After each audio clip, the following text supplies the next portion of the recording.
Welcome to my RC car build series. In the last episode, we covered how to install an OS in a Raspberry Pi.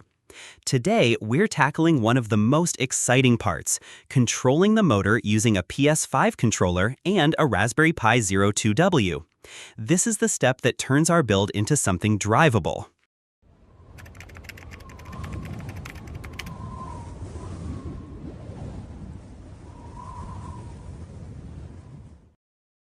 Here's what you'll need for this build.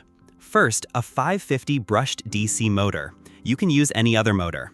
Second, a 4-channel logic level converter. This will safely shift signals from the Pi's 3.3 volts to the driver's 5 volts.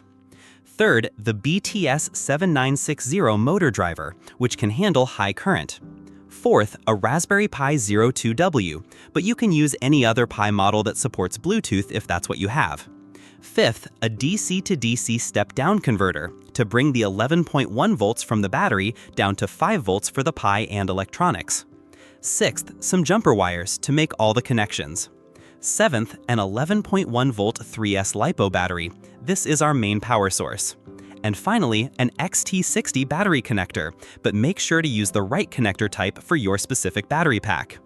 Now let's prepare the logic level converter. I've connected jumper wires to all the pins on the converter, but right now these wires only go to the logic level converter itself. They're not connected to the Pi, the motor driver, or the step-down converter yet.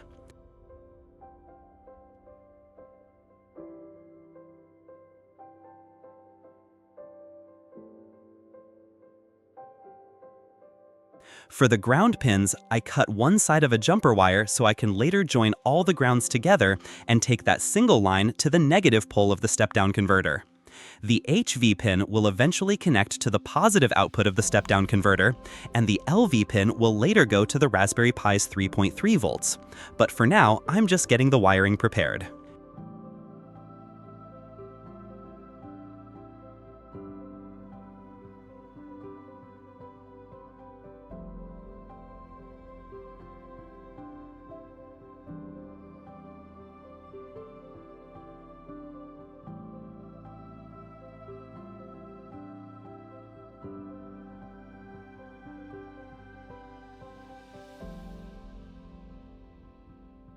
Now, let's connect all the signal wires from the high voltage side of the logic level converter to the BTS 7960 motor driver.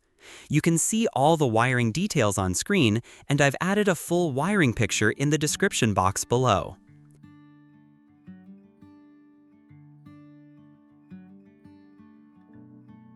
Next, prepare the VCC and GND connections on the BTS 7960.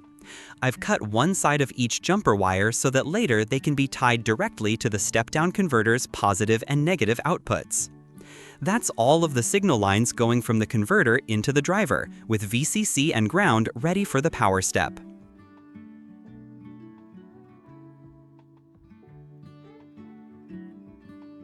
Next, let's connect the logic level converter to the Raspberry Pi.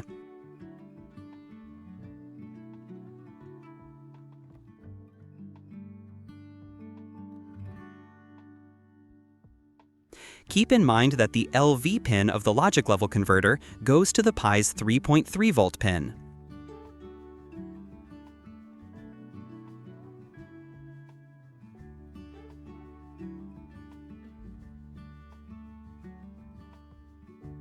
For powering the Raspberry Pi, I used pin 6 on the Pi for ground and pin 2 for 5 volts. Connect 2 jumper wires, but I cut one side of these wires so they can later join the common ground line and power line.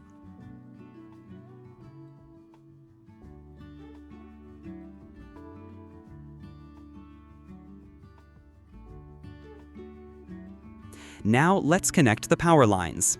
First, I took all 4 ground wires, the Raspberry Pi ground, the LV ground, the HV ground, and the BTS 7960 ground, and twisted them together into one common line. Then I did the same for the 5-volt wires, the Pi's 5V pin, the logic level converter HV pin, and the BTS 7960 VCC pin, twisting them together into a single line. Finally, I connected the twisted 5-volt bundle to the step-down converter's output positive pole and the twisted ground bundle to the step-down converter's output negative pole.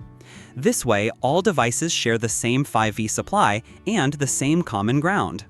As always, you can see the wiring details on screen, and I've also added a full wiring picture in the description box below.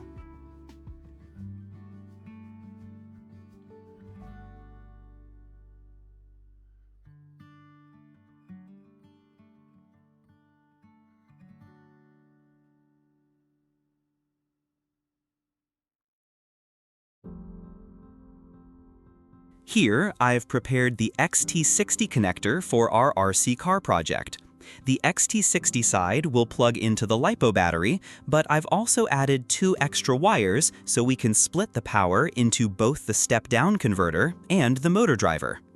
The positive lead of the connected side goes to the step-down converter input positive, or IN+, and the negative lead of the connected side goes to the step-down converter input negative, or IN-.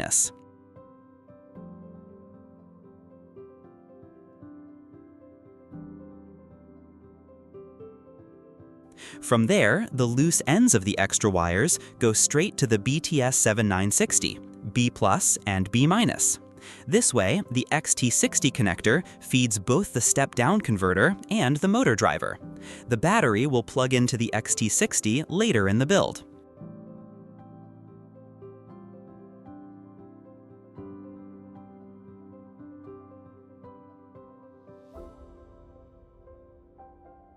Now let's wire the motor.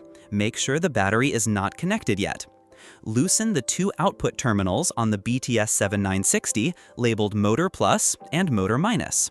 Connect the motor's red lead to Motor Plus and the black lead to Motor Minus. If your leads aren't color-coded, just pick one for Motor Plus and mark it with tape. Tighten the screws and give each wire a gentle tug to make sure it's solid. If you have ferrules or heat shrink, add them now to keep the strands tidy. Remember, the BTS7960 is an H-bridge, so direction is controlled in software. If the joystick forward spins the motor the wrong way, simply swap the 2 motor wires or invert the mapping in code. No rewiring elsewhere needed. Keep the motor secured so it can't roll off the table, and keep your fingers away from the shaft before first power on. Finally, it's time to connect the battery and power up all the electronics. Plug the LiPo battery into the XT60 connector. This sends power both to the BTS7960 motor driver and into the step-down converter. Before connecting your battery, always check that the step-down converter's output is correctly set to 5 volts. This is critical to avoid damaging the Pi and other devices. If you are not sure, unplug the jumper wires from VCC, HV, and Raspberry Pi pin 2. Then, after checking, connect all the wires again. Connect a display and a keyboard to your Raspberry Pi. I am using my PC to control the Raspberry Pi remotely. You can use the display and keyboard, but the process is the same.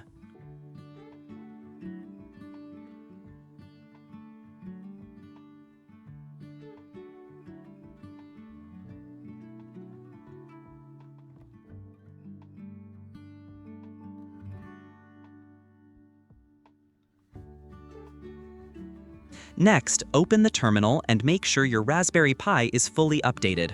Run the standard update and upgrade commands so you're starting with the latest software. Now, enable Bluetooth. On my setup, I had trouble pairing the PS5 controller through the graphical interface, so instead I used the terminal. The command line method is much more reliable for connecting the DualSense controller. I've typed each command step by step on the screen, so just follow along exactly as shown.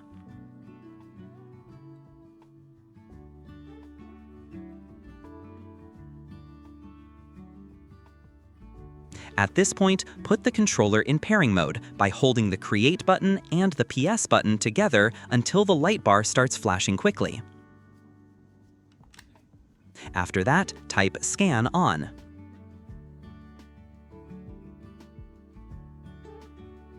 Once it shows up in the scan results, copy the MAC address and use it for the Pair, Connect, and Trust commands.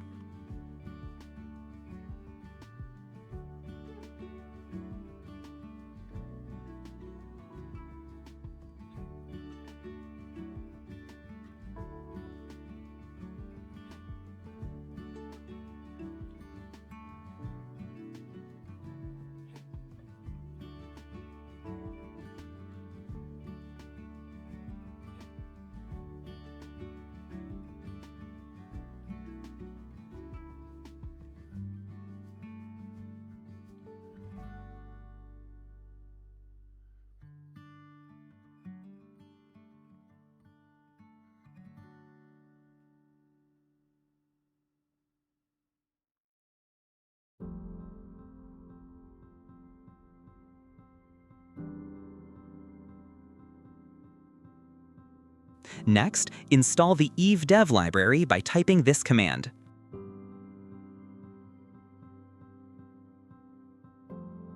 After that, type evtest in the terminal to find the event number for your PS5 controller.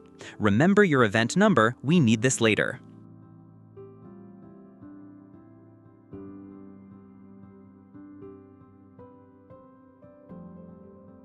Now, open any programming app and paste the code. You can find the full code in the description box below.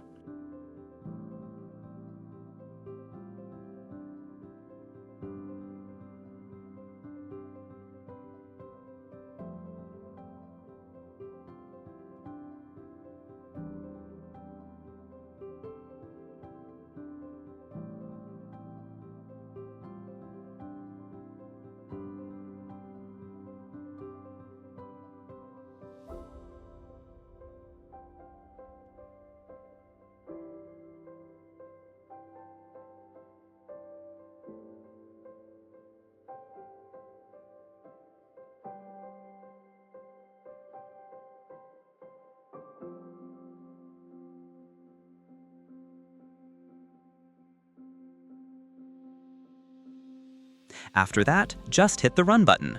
Now grab your PS5 controller, push the joystick forward and backward to control the motor speed and direction.